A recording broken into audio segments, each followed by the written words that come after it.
En la Ciudad de México, encontramos calles que llevan el nombre de oficios y gremios de artesanos, y algunas de ellas nos remontan a los orígenes del movimiento obrero mexicano.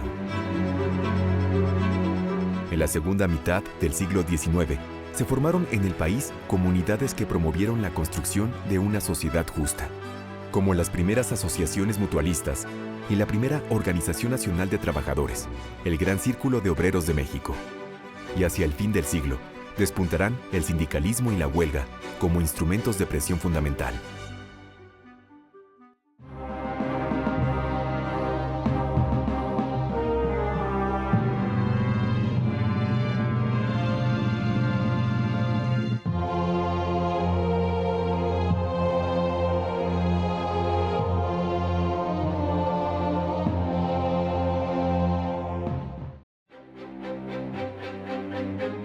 En la época de la Reforma, un escaso 10% de los habitantes de la República Mexicana residían en las ciudades más populosas.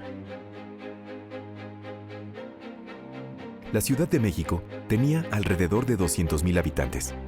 Ocupaba el segundo lugar de todo el continente y combinaba rasgos del mundo rural con otros de la vida urbana.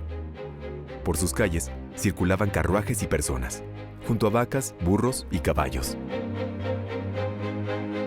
Desde tiempos lejanos, fue un centro de decisiones y de reunión de élites políticas, y en ella se concentraban y redistribuían muchos tipos de mercancías, y confluían buena parte de los caminos. Era una ciudad en la que se reunía un segmento importante de la clase económica dominante, y se concentraban diversos giros comerciales y negocios, lo que era un foco de atracción para las migraciones internas. La población de las ciudades del país era muy variada.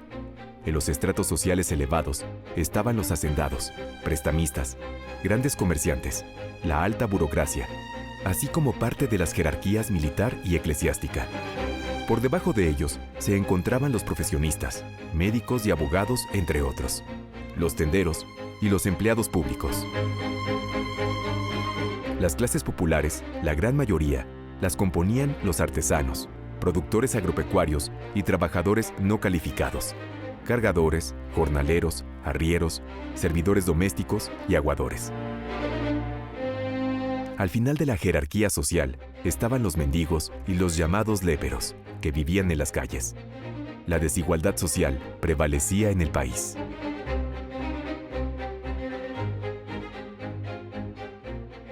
La inestabilidad política y los movimientos armados comprometían la producción y circulación de mercancías. Había desabasto y especulación, lo que causaba la ruina de pequeños capitalistas y de no pocos artesanos e industriales. Además, la guerra sustraía grandes cantidades de trabajadores de las labores agrícolas, los talleres y las fábricas, lo que provocaba una falta crónica de mano de obra. En esta situación adversa, se encontraban los oficios en las capitales mexicanas a mediados del siglo XIX, según el historiador Carlos Illades. Los establecimientos pequeños y económicamente débiles enfrentaban múltiples obstáculos para su expansión. Había una escasa inversión de capital en actividades productivas. La manufactura urbana, en su mayoría, estaba a cargo del pequeño taller. Los establecimientos fabriles o los talleres de gran tamaño eran pocos y en contadas ramas. El trabajo a domicilio o el callejero competían con el de los talleres establecidos. Los artesanos ambulantes laboraban en las calles, a veces en un espacio fijo. Sin embargo, trabajar en la calle, utilizarla como extensión del taller o cual mercado, estaba prohibido por el reglamento de policía. Pero el trabajo escaseaba, con el consecuente desempleo o subempleo, lo que dio motivo para juzgar a los artesanos como vagos, lo que era un delito. Con la Reforma, en la segunda mitad del siglo XIX, habían desaparecido las cofradías de artesanos, vinculadas con las iglesias, y el Estado no asumía la seguridad social como una de sus funciones primordiales. De esta manera, a los trabajadores no les quedó más remedio que ocuparse de sí mismos. Los artesanos libres se habían unido en sociedades de auxilios mutuos, que contaban con un frágil estatuto legal en el Código Civil, a diferencia del siglo anterior, en el que habían tenido privilegios corporativos. eran asociaciones voluntarias de individuos libres y jurídicamente iguales, con una estructura democrática que permitía a sus socios votar y ser electos. Formaban cajas de ahorro que socorrían a sus miembros en la enfermedad y la vejez, y en caso de muerte, a la familia del trabajador. Pero la permanencia de muchos trabajadores en esas mutualidades o asociaciones de ayuda fue fugaz, quizás porque no les era fácil pagar las cuotas. El Gran Círculo de Obreros de México se constituyó en 1872 y 6 años más adelante ya contaba con 34 sucursales en el país. Su periódico, El Socialista, circuló junto con otras publicaciones periódicas patrocinadas por las sociedades de socorros mutuos. El Gran Círculo realizó el Congreso Obrero de 1876, que buscó trascender las limitaciones del apoyo mutuo entre los miembros de la corporación o mutualismo. También deseaba crear una organización nacional de trabajadores para mejorar su condición social y otorgarles voz en la esfera pública. Por su parte, el griego socialista y activista Plotino Rodacanati, radicado en México, formó La Social, una agrupación que luchaba por mejorar la situación de las mujeres y que trató, sin ningún éxito, de acreditar a 2 de ellas como sus representantes. Pero la Asamblea Obrera rechazó su propuesta. La Gran Asamblea de Trabajadores se empeñó en conseguir la unión, la autonomía, la libertad y el progreso de la gran familia trabajadora. Renunció a ser un club político, mercantil o religioso, y rechazó el uso de la violencia. Suscribía los derechos del hombre, la libertad de conciencia y de expresión de las ideas, así como la iniciativa y autonomía de todas las sociedades incorporadas, respecto de la misma Asamblea, del Estado y de los partidos políticos. Con menor concurrencia, se inició el segundo Congreso Obrero con una manifestación en el Paseo de la Reforma. Los grupos que se reivindicaban socialistas marcharon con sus músicas, estandartes y banderas rojas. Demandaban una ley agraria para repartir la tierra entre los campesinos y salieron a la calle en apoyo a la rebelión indígena de los Pueblos Unidos de Querétaro y Guanajuato. El Gran Congreso Obrero Permanente trató de ser medio de expresión de todas las asociaciones trabajadoras del país para alcanzar la redención práctica y pronta del proletariado en el marco de la ley. Se comprometió también, entre otros objetivos, a promover las asociaciones entre los trabajadores y el respeto a los derechos del hombre, así como a mediar entre el capital y el trabajo, a apoyar las huelgas justificadas y a defender a los proletarios de toda violencia o atropello. Aunque las huelgas estaban sancionadas con la cárcel por el Código Penal, los trabajadores recurrieron a ellas frecuentemente cuando veían sus condiciones laborales severamente dañadas o cuando tomaban la decisión extrema de abandonar el trabajo.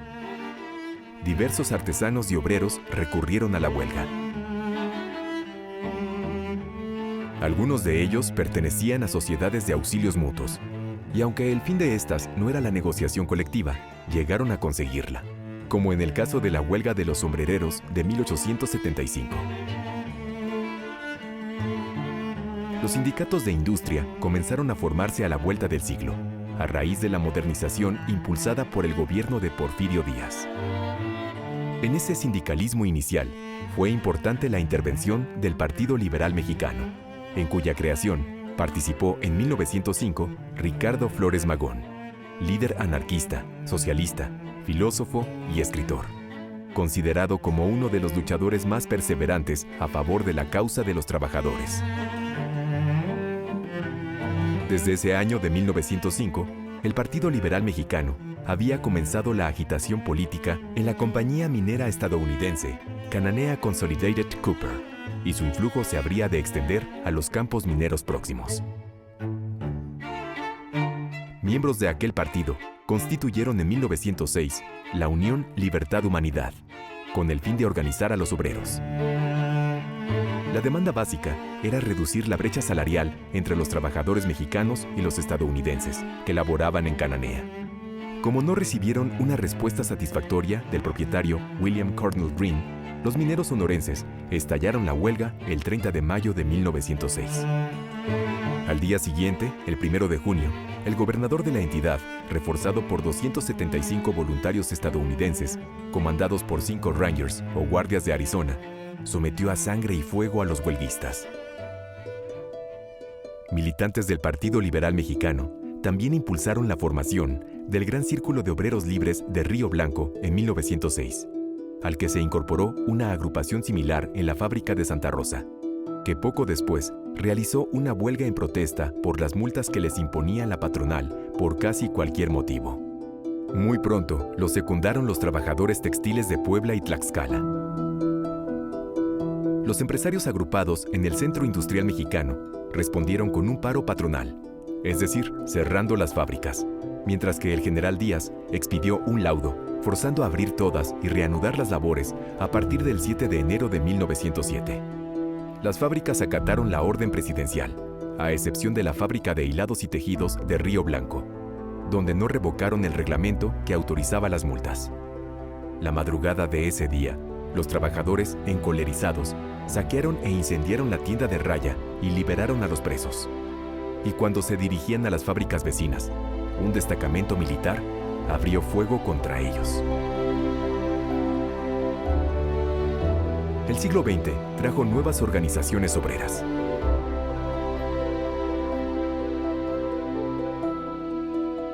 Ya durante la Revolución, se formaron múltiples sociedades de socorros mutuos y sindicatos, sobre todo en la Ciudad de México, auspiciados por la Casa del Obrero Mundial, organización que buscaba mejorar la vida de estos, empezando por su educación, y que para 1915 reunió a más de 90,000 de ellos. Fue común que operarios y trabajadores crearan estas agrupaciones. Unos años después, el derecho de huelga y el de sindicalización quedaron legalmente reconocidos en la Constitución de 1917. En el siglo XIX hay cambios muy importantes en el mundo del trabajo urbano y en las formas de organización de los trabajadores. Los trabajadores venían de la industria gremial y en la industria gremial, que era jerárquica, los trabajadores pues digamos, no tenían derechos políticos, por ejemplo, y había un monopolio del trabajo.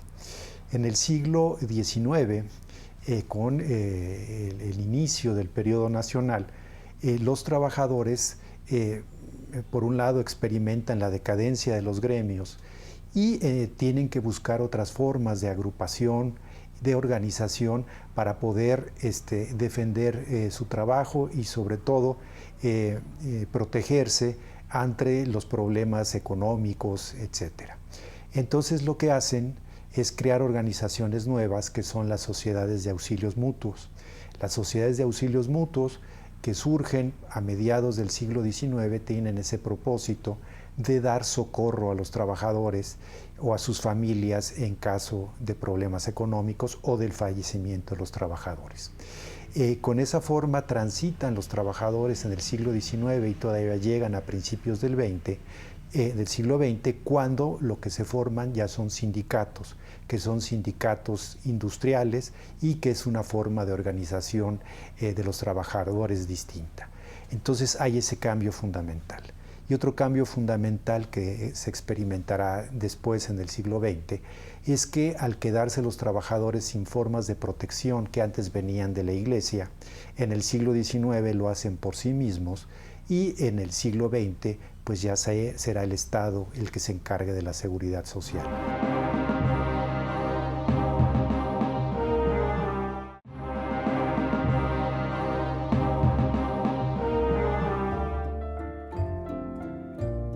En la ciudad de Querétaro, el 23 de enero de 1917, el Congreso Constituyente aprobó por unanimidad el artículo 123, el capítulo que incluía los temas del trabajo. Desde la tribuna, el diputado Juan de Dios Bojorquez dijo: «Estamos consumando uno de los actos más grandiosos de la revolución. Es justificado el buen humor de la Asamblea».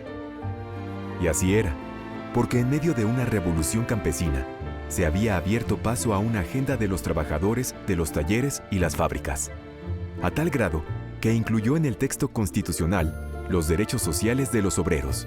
No se trataba de una cuestión menor. De acuerdo con el censo de 1910, en México había 15.2 millones de habitantes, y de ellos, solamente el 10.9% estaban ocupados en la producción de manufacturas. Ese porcentaje reducido, que correspondía a los artesanos y obreros en el conjunto de la población, había logrado convertirse en un agente beligerante y visible en la política nacional. ¿Cómo ocurrió eso? Plantea la historiadora Ana Rivera Carbó.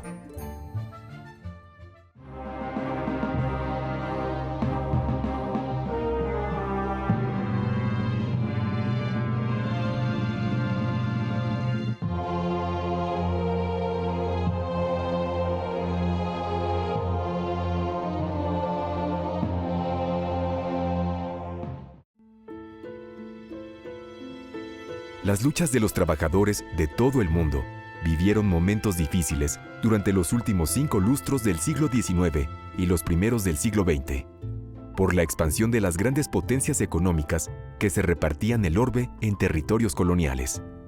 Sin embargo, esas luchas continuaron.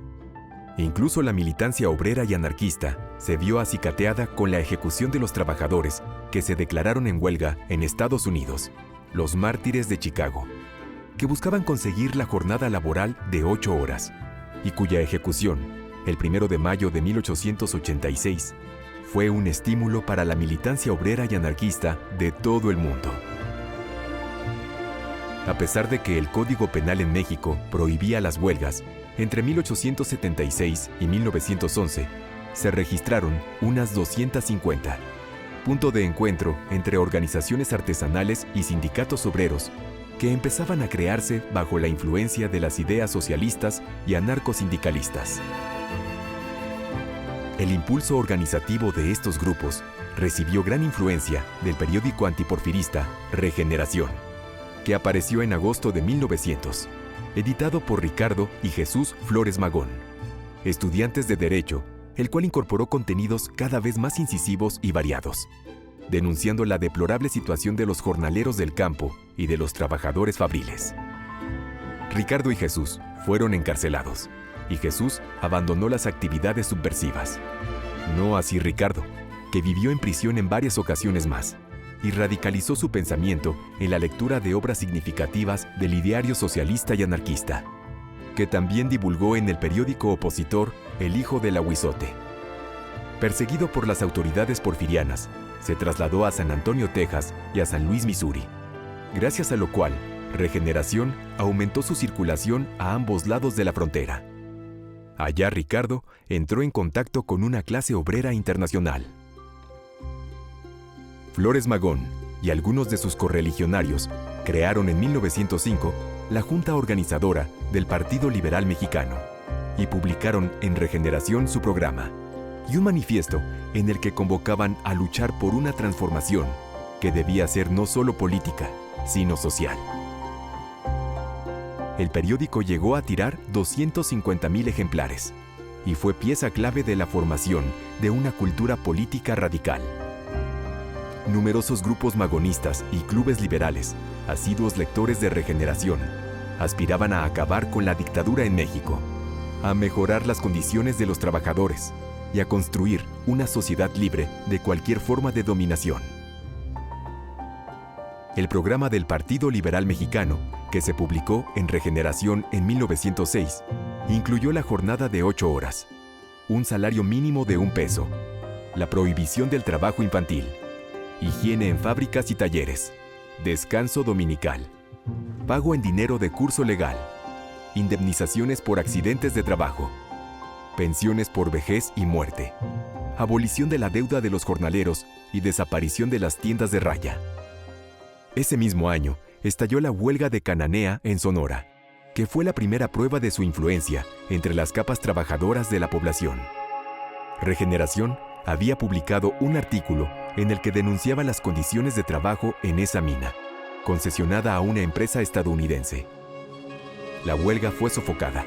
Al final, hubo varias decenas de muertos entre los trabajadores y 6 entre los estadounidenses de la administración, además de incontables heridos. no hubo solución a las demandas. Medio año más tarde, tuvo lugar otra gran muestra de inconformidad obrera a lo largo del corredor textil que va de Puebla a Orizaba, que desembocó en la huelga de Río Blanco, fábrica que fue expresión de la modernidad del régimen de Porfirio Díaz, con inversión de capitales franceses y estadounidenses. En Río Blanco, campesinos y artesanos, transformados en obreros, vivían intolerables jornadas de trabajo de entre 12 y 14 horas diarias, con salarios insuficientes, y tomaron conciencia de ello. La agitación se desató. El Gran Círculo de Obreros Libres de Río Blanco se vinculó al Partido Liberal Mexicano y difundió su periódico Revolución Social en buena parte del país. El verano de 1906 hubo más de 10 huelgas textiles en la región. La huelga se hizo general en Puebla y Tlaxcala. Los industriales cerraron las fábricas y solicitaron al gobierno someter a los trabajadores y a sus dirigentes. Los trabajadores de Río Blanco, enojados, saquearon e incendiaron la tienda de raya. La rebelión obrera se extendió, pero los soldados la reprimieron brutalmente. Dispararon sobre la multitud y los dirigentes de las huelgas fueron fusilados. Ricardo Flores Magón contribuyó a dar forma e inspiración ideológica a las luchas obreras que vinieron después, pero se alejó del liberalismo político mexicano de origen juarista. Así quedó al margen de las corrientes que definieron la Revolución Mexicana y se alejó de algunos de sus antiguos compañeros. La obra de Ricardo Flores Magón fue desde entonces la manifestación mexicana más potente del anarcosindicalismo, expresión más radical del pensamiento socialista, ampliamente difundido en todo el orbe hispánico desde finales del siglo XIX. El anarquismo vio en los sindicatos la principal herramienta para la lucha social desde 1906, porque promovía soluciones inmediatas a problemas concretos, con sus demandas por la jornada de 8 horas, el descanso semanal y el salario mínimo. Combinaba de manera atractiva el interés del anarquismo en la libertad del individuo y su crítica a la autoridad encarnada por el Estado, con la búsqueda de la acción colectiva del sindicalismo para el mejoramiento inmediato de los trabajadores.